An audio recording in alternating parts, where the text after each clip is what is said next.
자, 524페이지 감정평가의 3방식입니다.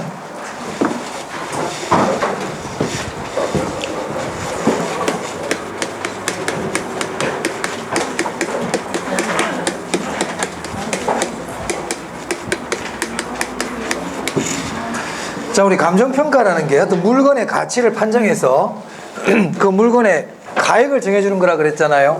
그래서 우리가 감정평가를 할 때 세 가지 방식이 있다 이 말이죠. 이 세 가지 방식은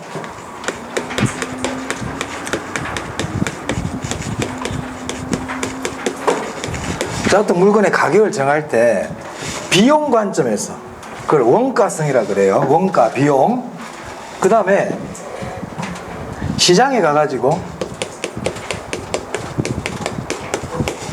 그 물건하고 비슷한 물건을 찾는 거예요. 예를 들어서 보세요. 이 교탁이 얼마짜리입니까? 이렇게 구하고 싶어요. 그럼 이 교탁의 가격을 구한 첫 번째 방법 중에 이 교탁 만드는데 비용이 어느 정도 들어갈까 생각해 볼 수 있겠죠? 맞아요? 그걸 우리가 원가성이라 그러고 비용이라 그런단 말이에요. 비용 접근법이라고 그래요. 비용. 그리고 이거하고 비슷한 물건을 시장에 가서 찾아보는 거예요. 그걸 시장성이라 그러고, 이건 우리가 비교하는 관점이죠. 비교. 그 다음 세 번째는 이 교탁이 우리에게 얼마만큼의 수익을 가져다 줄 거냐. 이 교탁이 나한테 가져다 줄 이익, 수익이 이 교탁의 가격이다. 이렇게 보는 게 있단 말이야. 그걸 수익성이라 그래요. 이걸 우리가 소득접근법이라 그럽니다. 소득접근법. 자, 그래서 교재 보세요. 교재 보시면 가격의 삼면성이라 나와 있죠. 거기 보니까 1번에 뭐라고 되어 있어? 비용성. 비용성이 원가성이거든. 비용성, 시장성, 수익성. 이 세 가지를 우리가 가격의 삼면성이라 그래요. 그래서 우리가 감정평가할 때도 이 세 가지 관점에서 우리가 감정평가를 하자 이 얘기입니다. 자, 그 밑에 봅니다. 감정평가 3방식 보세요. 11조. 원가 방식 나와 있죠? 비교 방식 있죠? 수익 방식 있습니까? 이 세 가지 방식 우리가 뭐라 부르냐면 3방식이라고 불러요. 자, 원가 방식에 보면 조금 이따 보겠지만 원가법과 적산법이 있고 뒤에 뭐라고 적어놨습니까? 비용성의 원리라 돼 있죠. 비용성 동그라미. 원가 방식은 비용성이다. 자, 다음 비교 방식 봅니다. 비교 방식은 거래사례 비교법과 임대사례 비교법이 있고 그 뒤에 무슨 원리라고 돼 있어요? 시장성 동그라미. 다른 말을 집어넣을 수가 있어요. 자, 그 다음에 수익 방식 보세요. 수익환원법, 수익분석법이 있고 그 뒤에 뭐라 돼 있어요? 수익성 돼 있죠? 수익성 동그라미. 동그라미 친 그 말을 다른 말로 바뀌었을 때 찾아낼 수 있어야 됩니다. 자, 그럼 오른쪽 볼게요. 표가 있어요.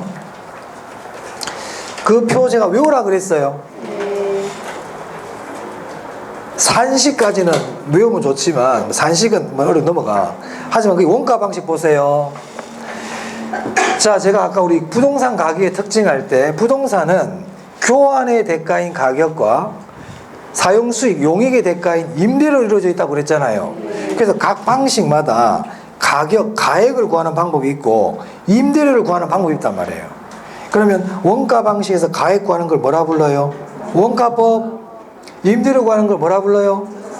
네. 자, 비교 방식에서 가액 구하는 거 거래사례 비교법. 임대료 구하는 거. 자, 우리 토지 가격을 구하는 방법을 공시지가 기준법이라 그러거든. 공시지가 기준법도 비교 방식이에요. 공시지가 기준법 무슨 방식이라고? 비교 방식. 자, 수익 방식에서 가액 구하는 걸 뭐라 불러요? 수익환원법. 임대료 구하는 걸 뭐라 불러요? 수익 분석법이라 그럽니다. 그래서 그 표를 꼭 알아놔야 돼. 이거 외우라 그랬어요. 그리고 원가법에서 부르는 가액을 적산가액, 적산법에서의 임대료를 적산임료, 거래사례 비교법에서의 가액을 비준가액 또는 유추가액이라고도 그래요. 비준가액, 유추가액. 그 다음에 임료를 뭐라 부른다? 비준임료 이렇게 부릅니다. 수익가액, 수익임료 이렇게 나와 있죠? 꼭 기억하세요. 이건 외우셔야 돼. 밑에 거는 넘어가. 이거는 지금 뭐 나중에 보고 넘기세요. 자, 그 뒤에 보면 시산가액 조정이라고 나와 있나요? 자,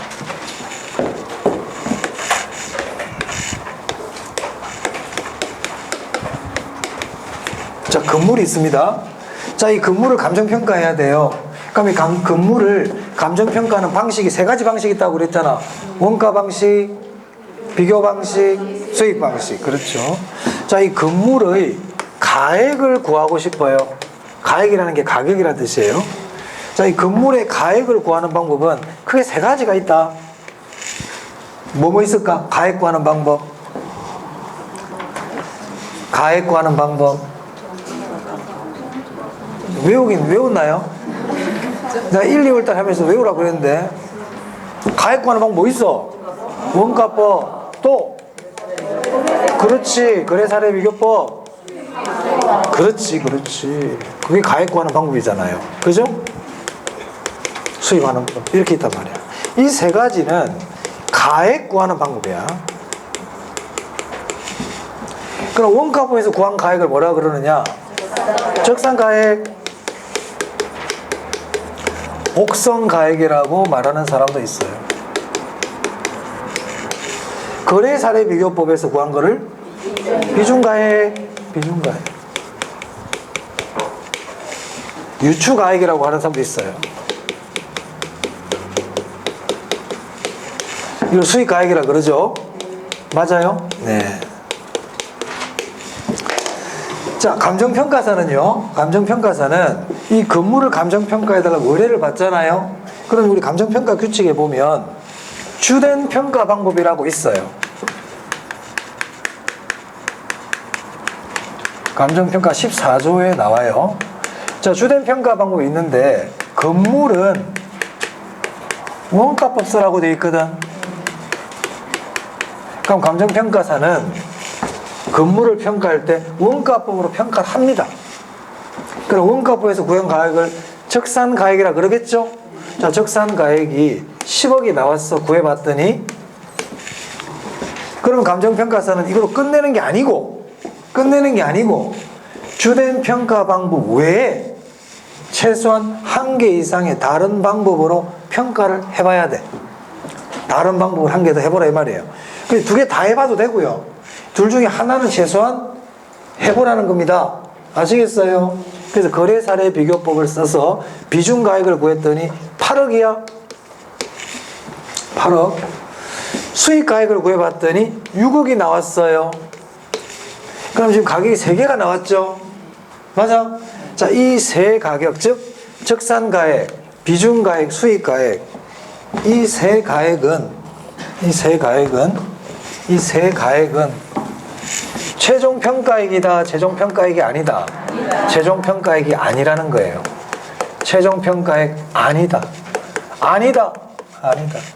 그럼 이를 뭐라고 부르느냐? 뭐라고 부른다? 시산가액이라고 불러요. 시산가액이라고 부릅니다. 그럼 이제 최종평가액을 구하려면 이 시산가액을 어떻게 해야 된다? 조정을 해라. 조정을 해야 된다. 조정을 할 때 이거 3개 다 더하면 24억이죠. 다 더하면 24억이잖아요. 그래서 24억 나누기 3 해가지고 8억 이렇게 하면 된다 안 된다? 이렇게 하는 걸 산술평균이라고 그러거든. 조정할 때 산술평균은 하면 된다 안 된다? 안 됩니다. 산술평균 하면 안 돼? 보통 가중평균 합니다.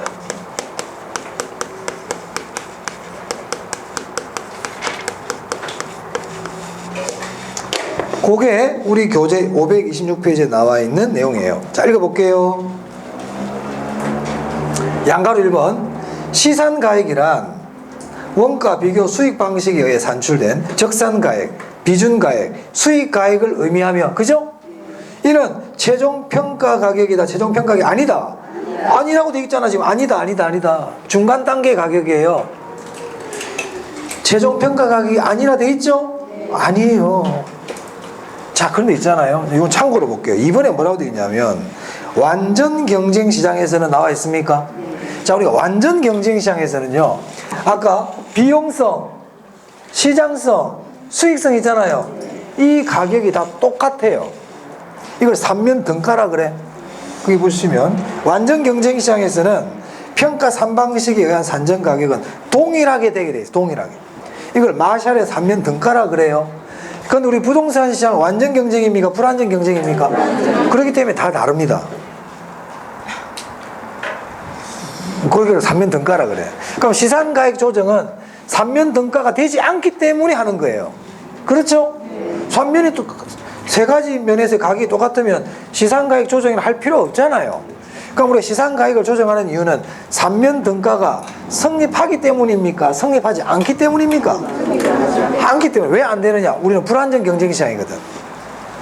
아시겠어요? 그 내용이에요. 그래서 3방식에 의한 부동산 산정 가격은 다 다르다.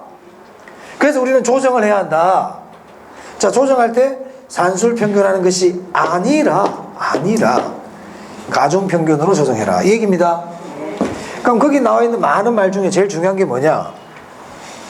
적산, 비준, 수익가액은 최종평가액이 아니다. 조정해라. 조정할 때 산술 평균하면 안 된다. 이걸 기억하라고요. 됐어요? 삼면 등가 이런 건 머리 아프니까 넘어가고 일단. 알면 좋지만 지금 넘어가. 됐죠? 넘기세요. 자, 그러면 이제 531페이지 봅니다. 거기 물건별 감정평가 보이세요? 이게 중요하거든요. 물건별 감정평가 중요하다고요. 자, 보겠습니다. 자, 14조. 토지의 감정평가 돼 있죠? 자, 토지는 무슨 법 쓰냐면요. 공시지가 기준법 써요. 뭘 쓴다고? 공시지가 기준법이 뭔지는 몰라, 우리 아직까지. 하지만 공시지가 기준법 쓴다는 걸 기억하라고요. 아시겠습니까? 공시지가 기준법 씁니다. 그럼 공시지가 기준법은 어떻게 하는 건지 나중에 제가 보여드릴게요. 지금 그냥 공시지가 기준법 쓴다 기억하세요. 자, 그 다음 넘기세요. 자, 건물 나와요. 건물. 자, 건물은 무슨 법 쓴다? 원가법. 3번 건물과 토지 일괄평가래요. 일괄평가. 한꺼번에 묶어서 같이 평가하라는 얘기죠. 그때는 거래사례비교법 씁니다. 그래서 거기 보시면 집합건물이란 글자 보이세요? 집합건물 줄치고요. 그리고 아까 복합부동산은 제가 아까 말씀드렸고, 집합건물 이것처럼 일괄해서 평가할 때는 뭘 쓴다? 거래사례비교법 쓴다. 자, 4번입니다. 산림입니다. 산림은 산지와 인목, 나무를 어떻게 평가한다? 구분해서 평가해요. 그래서 아까 제가 산림은 구분평가가 원칙이라 그랬죠. 이때 나무는 무슨 방법을 쓴다고요? 거래사례비교법 써요. 그리고 소경목림은 무슨 법 쓴다? 원가법. 자, 그런데 동그라미 2번 봅니다. 산지, 땅하고 나무를 일괄해서 평가할 때가 있단 말이야. 그때는 무슨 법 쓴다? 거래사례비교법. 일괄해서 평가할 때는 거래사례비교법. 자, 그 다음 과수원이에요. 무슨 법 쓴다? 거래사례비교법. 자, 공장재단, 광업재단입니다. 자, 공장재단 볼게요. 공장재단. 자, 공장재단이라는 건 뭐냐면 공장에는 보면 자동차도 있고 토지도 있고 건물도 있고 기계도 있고 공장 안에는 여러 물건들이 있죠. 이런 여러 물건들을 합쳐서 등기한 거를 공장재단이라 그래요. 공장재단은 공장에 있는 물건들을 모은 거 이렇게 생각하세요. 하나처럼 취급하는 거예요. 그럼 이건 어떻게 평가해야 되느냐? 따로따로 평가하는 게 원칙이에요. 따로따로 평가하는 게 원칙이라고. 자, 그런데 그 밑에 일괄해서 평가할 수도 있거든. 그때 뭘 쓴다고 되어 있어요? 조심하세요. 이거는요. 다른 건 우리가 일괄평가 그러면 거래사례비교법이었는데 공장재단은 일괄평가할 때 무슨 법 쓴다? 수익환원법. 자, 그 다음 광업재단은 뭘 쓴다고요? 수익환원법. 수익환원법. 이걸 외워야 됩니다. 어쩔 수 없습니다. 이거 외우는 겁니다. 물론 수익환원법을 쓰는 이유는 있지만 이유까지 다 어떻게 우리가 알면서 그건 안 되고요. 시간적으로 부족하고. 7번 자동차 등 감정평가인데, 자, 자동차 또는 동산, 자동차와 동산은 무슨 법? 거래사례비교법. 자, 건설기계, 원가법, 선박 원가법, 항공기 원가법. 자, 임대료, 임대사례 비교법. 자, 무형자산 나와 있죠. 자, 밑에 동그라미 3번입니다. 영업권, 특허권, 수익 환원법 씁니다. 됐어요? 11번은 다음에 설명드립니다. 넘어갑니다. 자, 그 다음 534페이지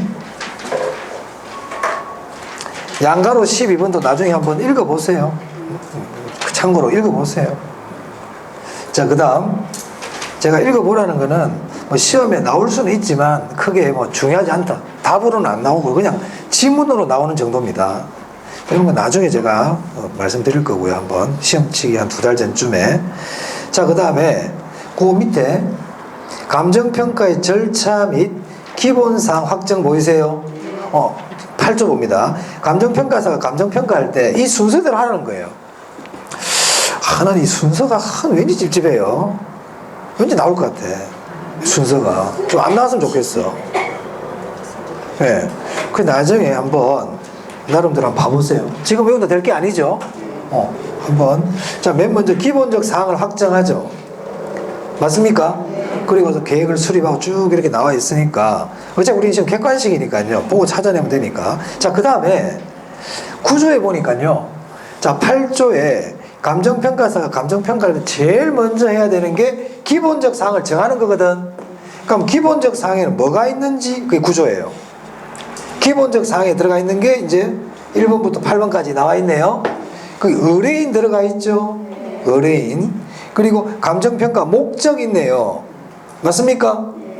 그리고 기준 시점도 여기 들어가네요. 이런 것들 기본 사항이에요. 근데 거기 보니까 감정평가업자는 감정평가를 의뢰받았을 때 의뢰인과 협의하여 다음 각 호의 사항을 정해라. 이렇게 돼 있죠? 맞습니까? 자, 그러면 보세요. 거기 1번에 의뢰인 있잖아요. 그러니까 의뢰인을 정하는 거는 기본적 사항의 확정이잖아요. 그죠? 맞습니까? 그래서 의뢰인하고 같이 감정평가의 목적이라든지 평가 조건이라든지 이런 것들을 의뢰인하고 같이 협의해서 정해라. 뭐 이런 내용이네요. 그래서 그 8조와 9조는 시험 치기 한 보름 전쯤에 그때 한번 여러분들 읽어보세요. 근데 제가 또 한번 해드릴 겁니다. 그래서 우리 교재에 보면 535페이지에 감정평가 절차와 기본사항의 확정이 있는데 예전에 어떻게 나왔냐면 감정평가의 절차가 아닌 것 이렇게 나왔거든. 의뢰인 확정 이런 게 나왔어요. 의뢰인 확정은 감정평가 절차에 들어가요? 안 들어가요?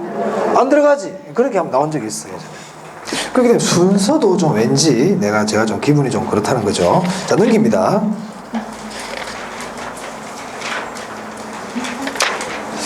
자, 이제 538페이지입니다. 538. 자, 이제부터 이제 감정평가 3방식의 본격적인 이제 계산이죠. 계산 문제. 우리가 썩 그렇게 좋아하진 않지만 한번 봅시다. 자, 맨 먼저 나오는 게 원가법이네요. 원가법. 자, 원가법은 무슨 방식에서? 원가 방식에서 임대료 구하는 겁니까? 가액 구하는 겁니까? 네, 가액 구하는 방법이죠.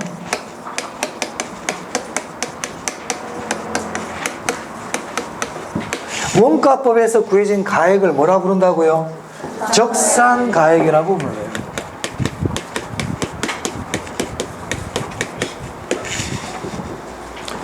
자, 제가 지금부터 이제 적산가액을 어떻게 구하는지 방식을 한번 설명을 드릴 테니까 네, 잘 들어보시기 바랍니다.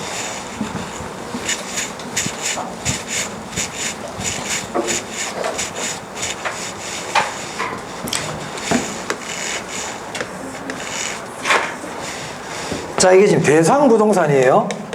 대상부동산. 대상부동산이 뭔데요? 감정평가사가 감정평가를 해야 되는 대상이 되는 부동산이다 이 말입니다. 근데 이 부동산은 준공한 지 5년이 지났어요. 준공한 지 5년이 됐다고요. 근데 이 건물을 원가법으로 평가해 달래요. 그 원가법이라는 거는 비용을 가지고 구하는 거죠. 맞아요? 그럼 이 건물 언제 지었다고? 5년 전에 지은 거야. 5년 전에. 5년 전에. 5년 전에. 5년 지나서 지금. 그럼 5년 전에 이 건물 지을 때 신축 원가가 있을까요? 없었을까? 있었겠지? 신축 원가. 맞아요? 그럼 만약에 이 5년 전에 신축 원가가 한 10억 들었어. 예를 들었어. 10억. 너무 작나? 뭐, 어차피 뭐, 내 돈도 아닌데 막 적어봅시다. 20억이라 그래 볼게요. 20억이 들었단 말이에요. 자, 그러면요.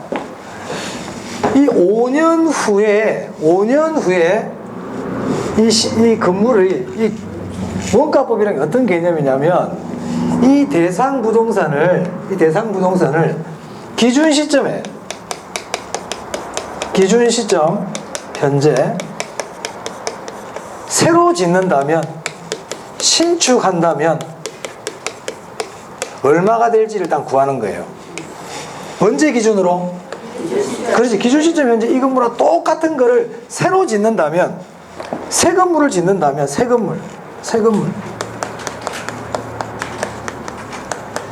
건물을 짓는다면 어느 정도 비용이 들어갈까 이렇게 구하는 거예요. 그러면 지금 기준 시점 현재 새 건물 가격을 구하는 방법은요. 지금 구해볼 수도 있고요. 만약에 5년 전에 20억이 지었다는 자료가 쫙 있잖아. 자료가 있단 말이에요.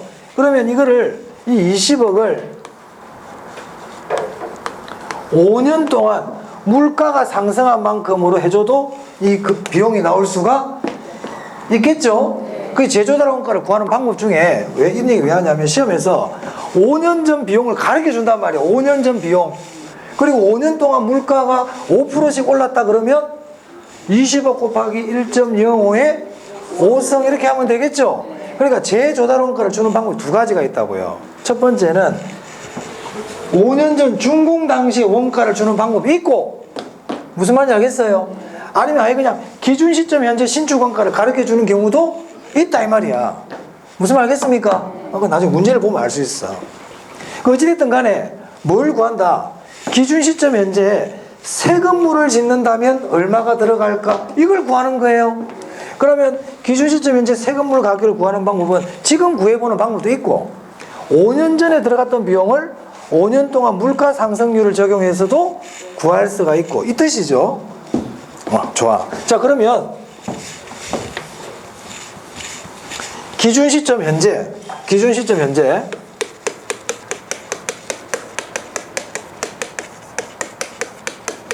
신축 원가를 구했어요.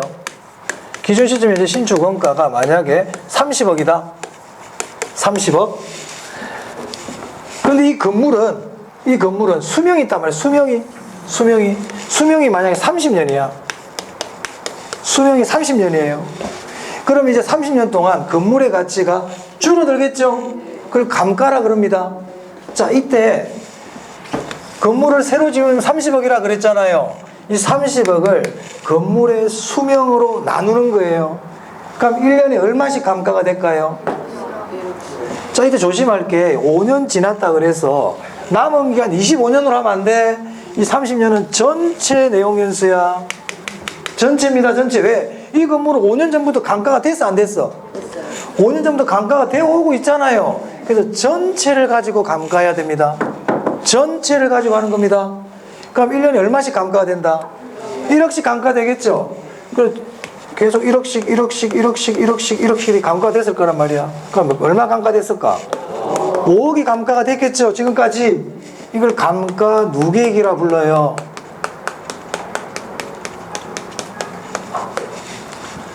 자, 이 건물과 똑같은 건물을 새로 지으면 30억이 드는데 이게 지금까지 5억이 감가가 되어버렸단 말이야. 그럼 이 건물 가격은 얼마다? 25억이다. 이렇게 보는 게 원가법이에요. 자, 이 분필이 있거든요. 이 분필은 새 분필입니까? 낡은 분필입니까? 중국 분필이잖아요. 이게 지금 5cm짜리 분필이야. 4cm라 그래볼게. 4cm. 이 분필이 얼마짜리인지 감정평가해 주세요. 이랬단 말이야. 원가법으로. 그럼 어떻게 한다? 이 분필하고 똑같은 새 분필을 만든다. 새 분필. 새 분필의 원가가 1,000원이야. 1,000원. 원가가 1,000원. 근데 새 분필은 10cm야. 그럼 몇 cm가 날아가 버렸어, 지금 이거? 그럼 이거 얼마란 얘기예요? 400원이다. 이렇게 하는 게 원가법의 기본 개념이에요. 그래서 이 건물하고 똑같은 걸 새로 지어가지고 감가된 부분을 빼버리자.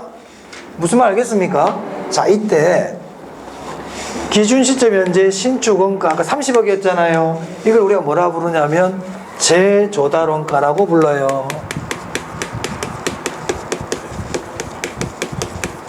여기서 뭘 뺀다? 감가 누계액을 빼는 겁니다. 그래서 감가 누계액을 감가 수정액이라고도 그럽니다. 그래서 우리 계산 문제를 풀든지 아니면 요즘은 시험에 이 식 자체를 물어보는 경우도 있기 때문에 알아두셔야 돼요. 적산가액 식 자체를 바로 물어볼 수도 있다고. 계산을 하는 게 아니고 식을 물어보는 거야. 식을.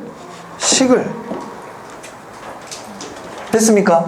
자, 그래서 우리 교재본 538페이지에 적산가액은 재조달 원가에서 감가 누계액을 뺀다 이렇게 돼 있죠.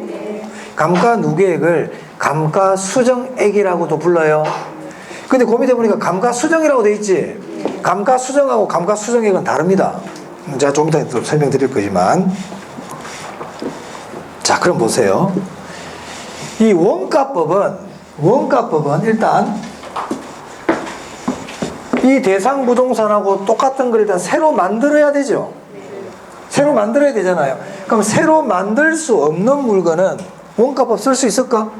없단 말이야. 만들어낼 수 없는 물건은 원가법 못 써요. 자, 분필을 원가법을 해주세요. 이 분필하고 똑같은 거 새로 만들어야 돼. 그래야 이게 얼마 들어가는지 비용이 나올 거 아닙니까? 이거 똑같이 만드는데 1,000원이 드네. 이 비용을 구해가지고 하는 게 원가법이란 말이야. 그럼 만들어낼 수 없는 물건은 원가법 쓸 수 있다 없다? 없어. 딱 그리고 원가법은 이렇게 또 감가를 하죠. 감가를 할 수 없는 물건도 원가법을 쓸 수가 없다고요. 그럼 우리가 새로 만들 수 없고 감가를 할 수 없는 대표적인 물건이 뭐냐면 토지거든. 토지. 그 토지는 원가법 못 써. 자, 교재 봅니다. 538페이지 동그라미 2번에 적용 대상이에요. 디귿 별표입니다. 토지의 경우는 원칙적으로 재생산이 곤란하므로 원가법을 쓸 수 없다. 하지만 예외적으로 조성지, 농지를 택지로 바꾼다든지 매립지, 바다를 메워가지고 토지를 만든다든지 이런 것들은 원가법 쓸 수가 있다 이 말이에요. 이건 비용을 구할 수가 있잖아요. 토지를 왜 원가법을 못 쓰느냐? 원가법이라는 거는 이 물건하고 똑같은 걸 새로 만드는 데 들어가는 비용을 구해야 돼. 비용을 구해야 되는데 비용이라는 거는 물건을 만들 수 있을 때 비용이라는 게 나오잖아요. 그죠? 그 토지를 만들 수가 없으니까 비용 자체를 못 구해. 근데 매립지는 비용이 있어 없어? 바다 메꾸는데 얼마 들었다 비용이 나오잖아요. 농지를 택지로 바꾸는데 비용이 얼마 들었다 나오잖아요. 그러니까 얘는 원가법 쓸 수 있는 거예요. 자, 그 다음 그 밑에 봅니다. 동그라미 3번의 기억인데요. 상각자산에 적용이 가능하단 말이에요. 상각자산에. 그러면 상각이 되지 않는 토지 같은 경우는 쓸 수가 있다 없다? 없단 말이야. 하지만 아까 말씀드린 것처럼 매립지와 조성지에는 쓸 수 있다. 이런 내용입니다. 됐어요? 자, 그 다음 우리 교재 539페이지인데요. 거기 보면 재조달원가의 의미 산정기준 나옵니다. 기억 볼게요. 재조달원가는 기준 시점에서, 기준 시점이 항상 기준 시점에 새롭게 뭐라고 돼 있어요?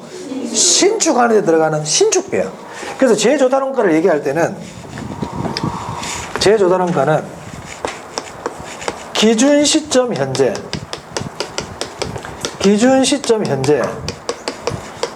신축 원가입니다. 무슨 시점이라고요? 네, 기준 시점. 신축 시점 그러면 안 돼요. 기준 시점. 그리고 저 재조달 원가는 내가 직접 지었을 때의 비용이 아니고 다른 사람에게 일을 시켰을 때의 비용, 그걸 도급 기준이라 그래요. 도급 기준으로 구하는 겁니다. 도급 기준. 다른 건설회사에게 좀 지어주세요 했을 때 들어가는 비용이란 말이에요. 그럼 이 도급 기준이라는 거는 그 건물을 지어준 수급인의 이윤이 포함됩니까? 안 됩니까? 된다. 수급인의 이윤이 포함된다.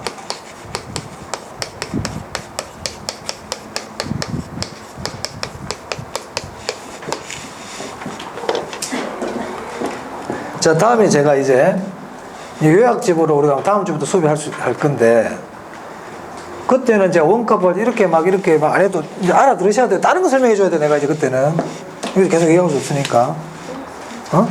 아시겠죠? 이 정도는 꼭 하셔야 됩니다. 이 정도는 꼭 하셔야 돼요. 자꾸 뭐 했던 거 자꾸 얘기해 줄 수는 없잖아. 이번 달까지 요거 다 얘기하고.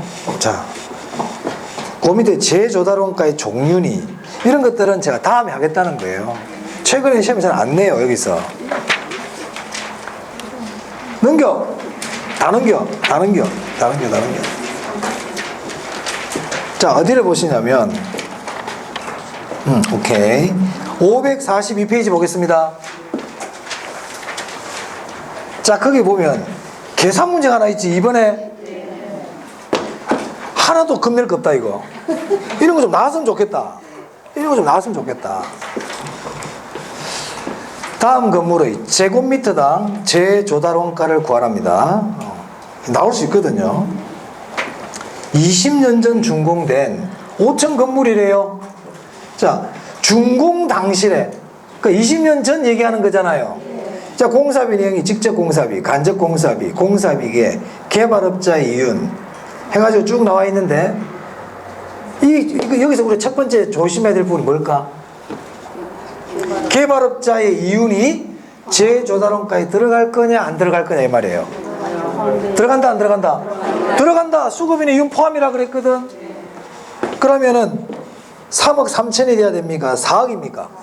4억이야. 근데 4억이 지금 기준 시점 현재 4억이라는 거야. 준공 당시야.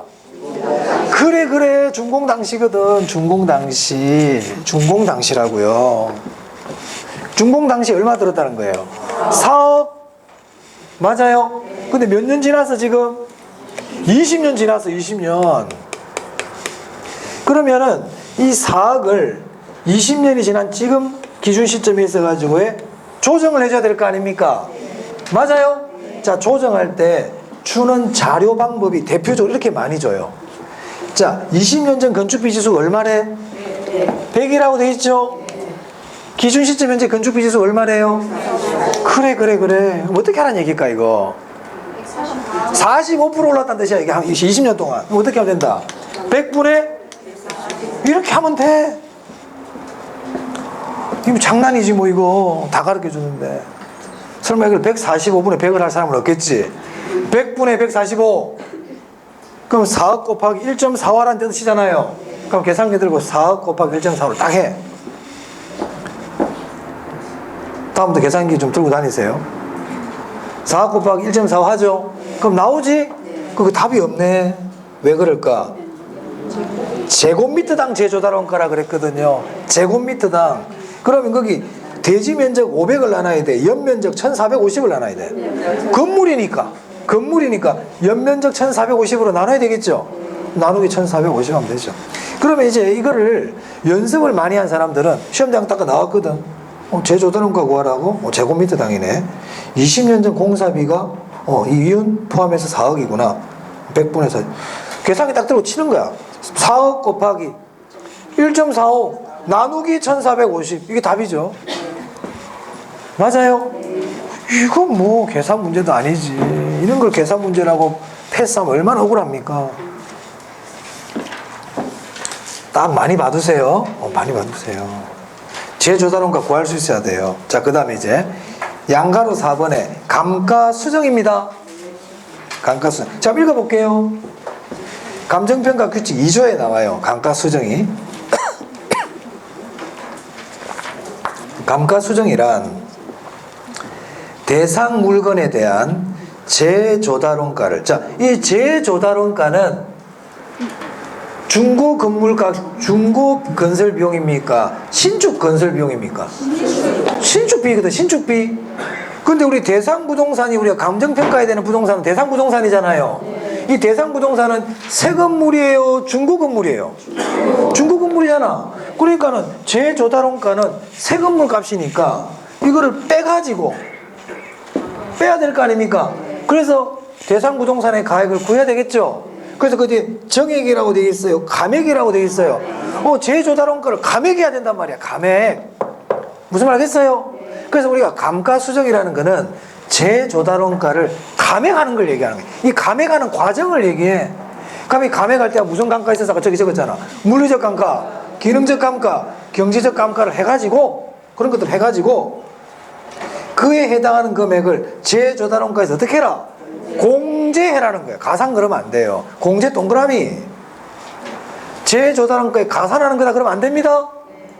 자, 그래서 결국 감가수정이라는 거는 결국 보니까 재조달원가에서 감가 누계액을 빼는 이 과정을 우리가 뭐라 부른다? 감가수정이라고 부르는 거예요. 재조달원가에서 감가액을 공제하는 거라 그랬잖아. 이게 감가수정이에요.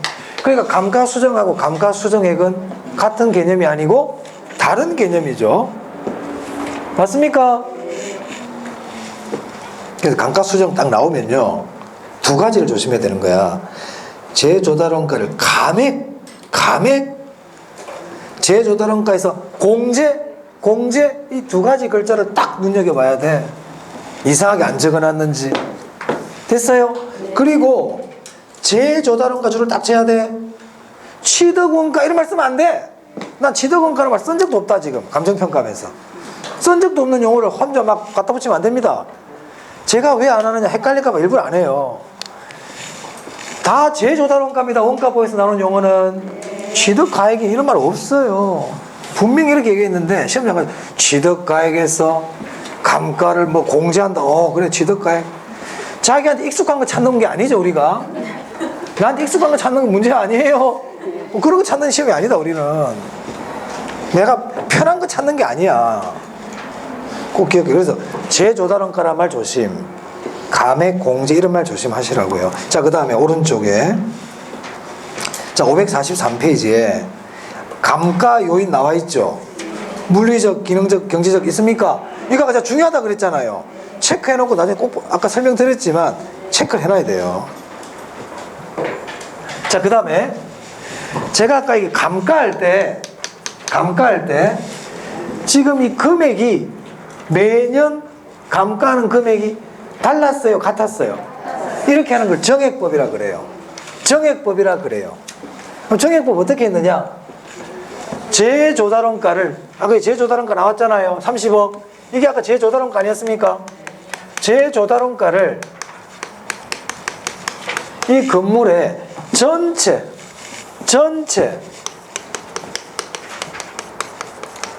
내용연수로 나눴잖아요. 맞아요? 자, 이때 이 내용연수는 무슨 내용연수를 쓰느냐? 경제적 내용연수 씁니다. 그래서 교재에는 보시면 543페이지에 감가수정과 감가상각의 차이 보이세요? 보이세요? 감가상각은 기업회계에서 하는 거고요. 감가수정은 우리 감정평가할 때 쓰는 거예요. 나머지는 일단 놔두고요. 거기 2번 감가수정만 봐. 감가상각은 보지 말고. 감가수정해 보니까 내용연수 뭐라고 되어 있어요? 경제적 내용연수 줄치고요. 자, 그 다음 동그라미 3번에 경제적 감가라는 거 보입니까?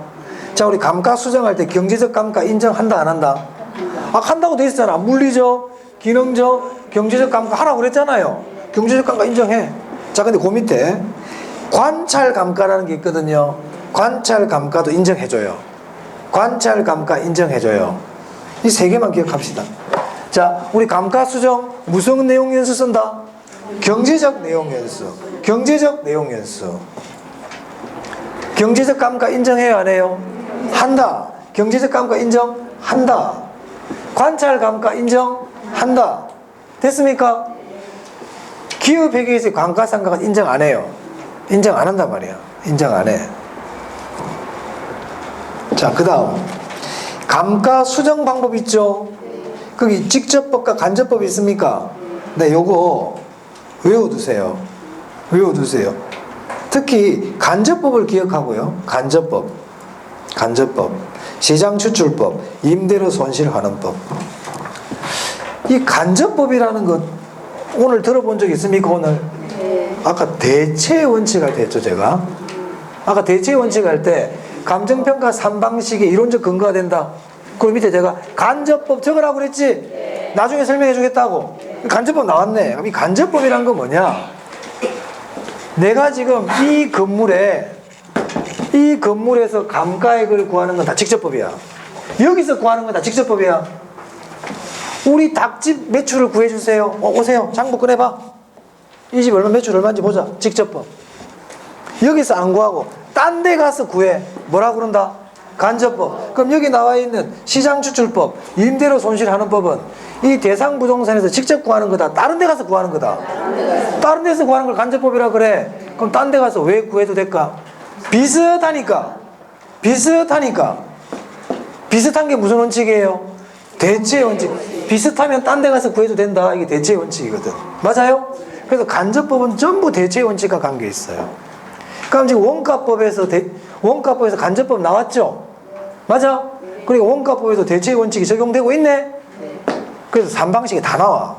각 방식마다 간접법은 다 존재해. 그래서 간접법 기억하세요.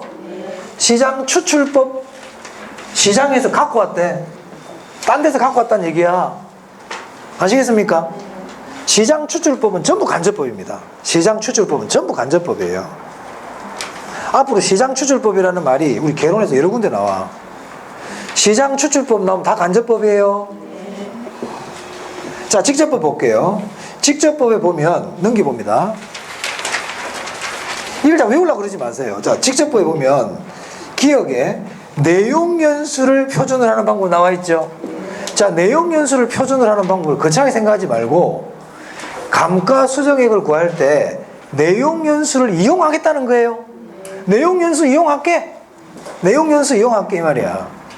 자, 관찰감가법은 뭘 것 같아요? 눈으로 보고 하는 거거든요. 눈으로 보고 야 벽에 금 갔다 100만 원 가. 유리창에 금 갔어 10만 원 가. 이게 관찰감가야. 그럼 이 관찰감가는 이 건물의 수명을 이용하는 걸까 안 하는 걸까? 이거 안 해. 눈으로 보고 하는 거기 때문에 건물의 수명과 관계없어. 그러면 건물의 내용연수를 이용하는 거는 뭐가 있느냐? 정액법, 정률법, 상환기금법 세 가지 있단 말이에요.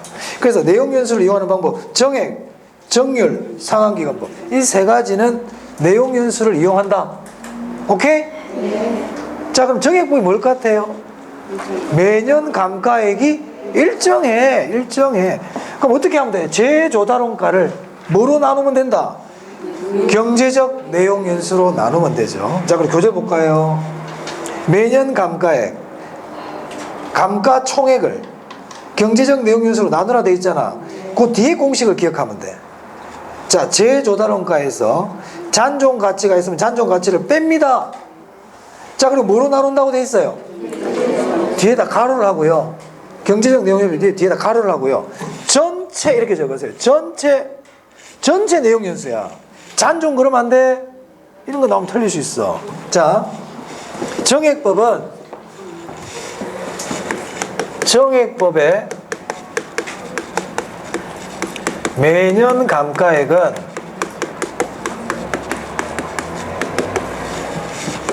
재조달원가를 잔존 가치가 있으면 뺍니다. 빼고 경제적 내용연수로 나눠요. 법적 내용연수 그러면 안 돼요. 경제적 내용연수로 나누는데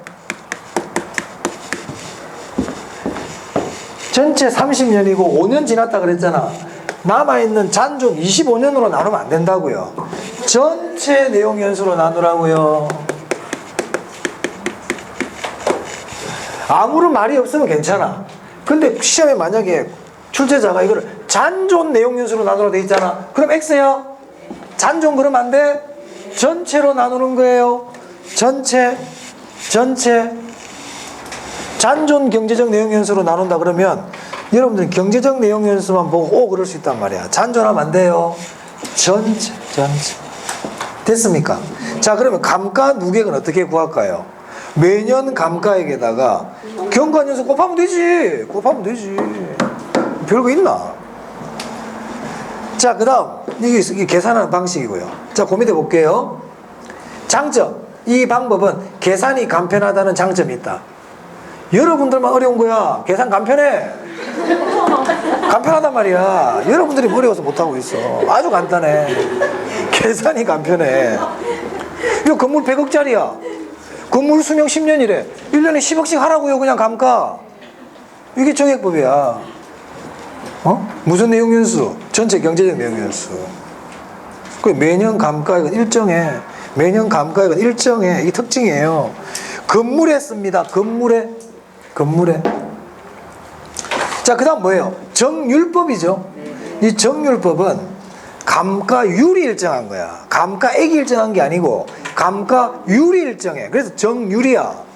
감가율이 일정해. 그래서 초기에 감가를 많이 해요. 초기에 감가를 많이 하고 뒤로 갈수록 감가액이 작아요. 주로 기계에 많이 하고요. 줄어든다고 그래서 체감이라고 그래. 체감. 정률법 계산은 나중에 계산하는 것도 제가 해보겠습니다. 나중에. 지금 하는 게 아니고 한 6월달 이후에 할 겁니다. 자, 상환기금법 나오죠. 상환기금법은 광산 동그라미 하시고요. 광산. 보통 광산 같은 경우에 상환기금법 많이 써요. 광산. 줄칩니다. 어디 줄치느냐? 이자. 복리로 이자 보이세요? 복리로 이자 이름을 줄을 딱 쳐놓습니다. 다음이 설명하는 감가수정 방법은 이랬는데 광산 나오지? 상환기금법. 복리 이자 얘기 나오죠? 상환기금법이에요. 그렇게 알아두시면 되겠어요. 자, 오른쪽에 545페이지에 관찰감가법입니다. 눈으로 보고 하는 거야.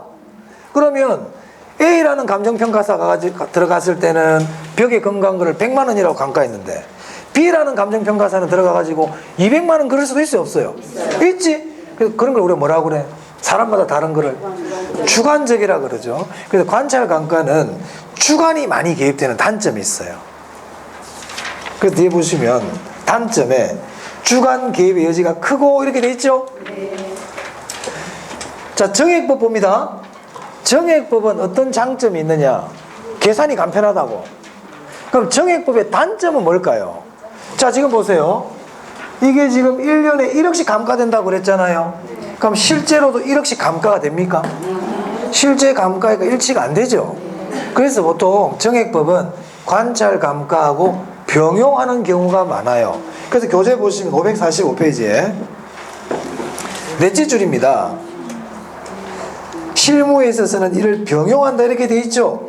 정액법만 가지고는 실제 감가가 일치하지 않는 경우가 많기 때문에 관찰 감가는 이 하나만 가지고 감가할 수 있는 게 아니야. 얘는 어떻게 눈으로 다 보면서 감가하겠어요. 그래서 보통 다른 정액이나 정률법하고 같이 병용하는 경우가 많아요. 됐어요? 오케이. 그렇게 알면 돼. 자, 그러면 우리 시험은 이론 잘 안 내. 이론을 잘 안 내. 그럼 최근 지금 5년 한 5, 6년 동안에 우리 원가법에서 문제가 나오면 계산 문제가 나와요. 뭐가 나온다고? 계산 문제 나와. 그럼 이론에서는 어떤 거 알아야 되느냐? 제조달원가 저거 두 개. 기준 시점 현재 신축 원가 됐어요? 그리고 감정평가 규칙 얘기가 나와. 감가수정이란 원가법이란 이런 게 나오고요. 그리고 아까 감가수정 방법 중에 정액법이 있었죠? 매년 감가액이 일정하다. 그런 것들 이론으로 나올 수 있고. 하지만 주로 계산 문제야. 계산 문제. 그래서 안 해볼 수가 없어. 자, 어디를 하느냐면, 자, 엊그저께 했던 거 말고, 자, 548페이지인데요. 아니, 정률법이다. 이건 또 안 되겠다. 547페이지 한번 보겠습니다. 찾았습니까? 네. 4번 한번 봅시다. 우리 그제 기출 특강 할 때 제가 거기 5번 문제는 제가 푼 것 같거든요. 푸는지 안 푸는지 기억도 안 나죠. 5번 했기 때문에 기출문제집이 있었어요. 4번은 없었던 것 같아서 제가 이걸 하겠습니다. 4번. 자, 원가법에 의한 대상 물건의 기준 시점이 감가수정액 구하라고 돼 있죠. 감가수정액? 이거 구하라는 얘기잖아. 맞아요? 결국 감가수정액을 구하는 게 포인트인데 나는 감가수정액 구하라 안 그럴래? 적산가액 구하는 걸 해보겠습니다. 뭘 구하는 걸 한다고? 적산가액 구할 때 감가수정액 구해야 돼, 안 구해야 돼? 구해야 돼. 그래서 감가수정액 구하는 게 제일 중요하단 말이에요. 그러면 만약에 그 문제가 적산가액 구하세요 계산 문제가 나왔죠? 그럼 여러분들 이 식이 기억에 나야 돼, 안 나야 돼? 제조달원가에서 감가누계액을 뺀다. 이 식이 일단 기억이 나야 됩니다. 식이 기억이 안 나. 그럼 어떻게 해야 돼? 뭐 어떻게 못 푸는 거지. 넘어가야지. 그죠? 자, 그러면 제조달원가에서 감가누계액을 빼잖아요. 그럼 제조달원가를 찾아야 돼요. 자, 문제를 딱 보는 거야. 거기 보니까 기준시점 제조달원가라고 있습니까? 아주 고맙죠. 제조달원가를 가르쳐 줬어요. 얼마라고요? 2억이라고 딱 가르쳐 줬어. 2억.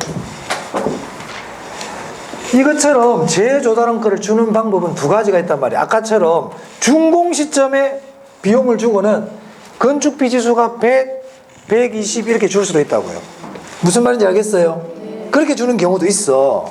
하지만 이건 바로 가르쳐 주고 있죠. 그러니까 결국 우리 뭐 구하는 겁니까? 이거 구하는 겁니다. 이거. 자, 그러면 감가누계액이라는 거는 매년 감가액에다가 경과년수를 곱한 거 아닙니까? 그럼 결국 우리 맨 먼저 뭐부터 구해야 돼? 감가누계액을 구하려면 뭘 먼저 구해야 되겠어요?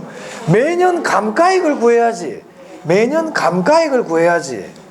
뭘 구해야 된다고 맨 먼저? 그래. 자, 제조달원가가 얼만데? 2억. 잔존가치 있는지 봐야 되죠? 있는지 보세요. 있어. 10%래. 10%는 감가하면 안 된대. 그럼 우리 몇 프로만 감가해야 돼? 90%. 10%는 감가하면 안 돼. 10%는 감가하면 안 돼. 90%만 감가해야 돼. 몇 년 동안? 50년. 내용연수 나와 있죠? 경제적 내용연수 50년 돼 있죠? 이게 만약에 잔존돼 있잖아. 그러면 50년 쓰면 안 된다. 그럼 어떻게 해야 될까? 준공 시점부터 기준 시점까지 5년 지났잖아요. 그럼 55를 나눠야 되는 거야. 만약에 잔존이라고 돼 있을 때 그걸 조심해야 돼. 무슨 말 알겠습니까? 잔존이라고 돼 있다는 얘기는 지금 기준 시점부터 지금 50년 남았다는 얘기니까 지금 몇 년 지났어? 5년 지났지. 전체가 55년이란 뜻이에요. 조심해야 돼. 그런 데서 틀리는 거야. 공부 잘하는 사람도 원가부 계산 문제 잘 연습 많이 하고 잘 풀던 사람들도 그런 데서 팍 틀려버리는 거예요. 답이 없지. 좀 영리한 출제자는 그것도 답을 있다고 만들어놔. 그렇게 해서 딱 해놓는 거 그걸 딱 체크하고 나와버려. 풀다 생각했는데 틀린단 말이야. 전체 하는 겁니다. 자, 이걸 몇 년으로 나눈다? 50년 나눠. 그럼 이게 뭔데 이게 지금? 이거 구한 이게 지금. 이게 매년 감가액이야. 매년 감가액. 맞아요? 그럼 이게 지금 몇 년 지났어? 곱하기 5를 해야지. 그럼 이게 뭐예요? 감가누계액이죠. 맞습니까? 이거를 시험지에 먼저 한 줄로 딱 적을 수 있어야 돼요. 그런 사람만 푼다 이런 문제는. 다른 사람 풀면 안 돼. 이걸 적을 수 있는 사람만 푸는 거야. 다시 해볼게요. 어려운 거 하나도 없어. 자, 이 감가누계액 구하래요. 감가누계액 구하는 게 포인트야. 제조달원가는 가르쳐 주기 때문에. 자, 감가누계액 구할 때 제조달원가 있지? 제조달원가를 가지고 감가누계액 구하는 겁니다. 자, 먼저 매년 감가액 구해야 되죠. 매년 감가액 어떻게 구해? 이 제조달원가를 뭐로 나눈다? 전체 내용연수로 나누는 거예요. 근데 잔존가치가 있으면 하면 안 되지? 맞습니까? 그럼 이게 지금 2억짜리인데 잔존가치가 10%가 잔존가치라는 얘기는 2천만 원이 잔존가치라는 얘기잖아요. 그럼 2천만 원은 하면 안 되고 1억 8천 갖고 감가를 하라고요. 1억 8천. 그러니까 2억에다가 0.9를 곱해. 왜 0.9 곱하는지 아시겠습니까? 네. 그리고 나서 뭐래? 나누기 전체 내용연수. 그럼 1년마다 매년 감가액이 나올 거 아니에요. 몇 년 지났어? 이게 감가수정액이라고. 이게 뭐가 어렵노? 한 10번만 해봐. 오늘하고 내일하고 모레하고 이렇게 10번만. 됐어요? 그럼 감가 누기 딱 나올 거예요. 계산기 두드리면 1억 8천 나누기 50 하면 얼마 나옵니까? 360만 원? 360? 360? 맞아요? 곱하기 5 1800? 그럼 계산기 1800이 딱 나와. 맞아요? 거기서 바로 빼기 2억 바로 때려버려. 바로 빼기 2억 때려버려. 그러면 마이너스 1억 7,800 나오겠네. 1억 7,800이 적산가액. 맞습니까? 그래 계산기 한 번에 쫙 계산이 끝낼 수 있어요. 연습하세요. 자, 됐습니다. 자, 그 다음 549표 적산법만 보고 좀 쉴게요. 자, 적산법이에요. 올해 원가법이 나올 수가 있어요. 그래서 제가 지금 계속 이렇게 하는 거예요. 시간이 걸려도. 자, 적산법인데요. 적산법은 임대료 구하는 방법이죠. 그래서 그게 봅니다. 적산법이란 대상 물건의 기초가액에 뭘 곱한다? 기대 이율을 곱하여 산정된 기대 수익에 대상 물건을 계속하여 임대하는 데 필요한 경비를 뭐라고 되어 있어요? 더합니다. 그래서 그 밑에 식을 보세요. 적산임료는 기초가액에다가 기대 이율을 곱해. 그리고 필요재경비를 뺀다, 더한다. 더한다, 더한다, 더한다. 뺀다 그러면 안 된다. 뺀다 하고 나오면 안 됩니다. 시험에 나올 수 있어요. 나왔는지도 모르겠다. 나올 수 있다. 나올 수 있다. 꼭 왜냐? 우리 일반적으로 경비는 뺀다는 생각을 많이 갖고 있거든. 경비는 빼는 거야라는 관점을 많이 갖고 있기 때문에 출제자 그거를 노릴 수가 있어요. 그래서 적산임료는 필요재경비 더합니다. 더합니다. 더합니다.